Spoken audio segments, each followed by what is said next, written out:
COVID headlines out of China have all been rather constructive of late.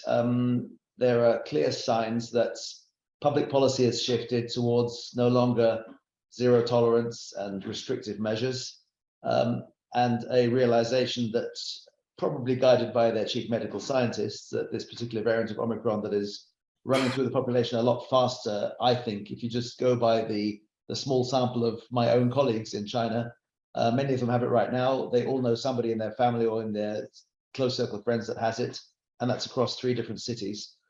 So it looks like China is in the process of becoming self-immunized, if you like, via a more liberal policy of allowing the virus to spread in a way that is reasonably contained. And there are many, many anecdotal pieces of evidence for this. I mean, it is no longer the case that you have to quarantine in a public facility, you self-quarantine. The amount of invasive testing procedures are no longer as prevalent as they used to be. There's a lot more freedom of movement. There's not yet been an edict from central government that the grand migration, which is for Chinese New Year, where you can get close to 500 million people getting on trains, into cars, onto public buses, and going to see their families at Chinese New Year, is going to be discouraged, as was the case for the last 2 cycles. And Chinese New Year falls early, so this is going to start around about January 7, 8. Air travel is up.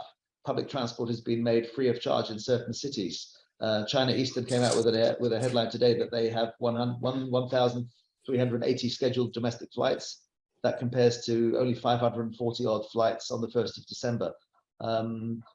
The populace in China seems less scared of the virus than was the case just a few weeks ago, and is self-immunizing in a way that might happen a lot faster than we think. So, of course, the measures are still there to avoid congestion of the scarce ICU capacity for the elderly, but there's been a massive vaccination drive, we believe.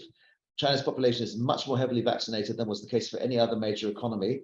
And having protected the population from catching the virus, I think of all countries to see the main wave, which seems to be impending now, it's probably the best prepared of all countries.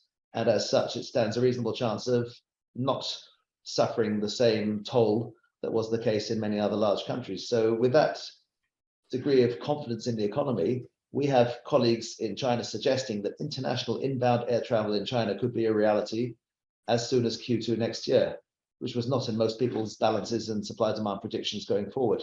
So that gives you a bit of a Nike swoosh or a J-shaped sort of view on demand for transportation fuel in China, and notably jet fuel, which is the big absent portion of the oil demand barrel, and has people getting quite bulled up for the second half of next year, if not somewhat sooner.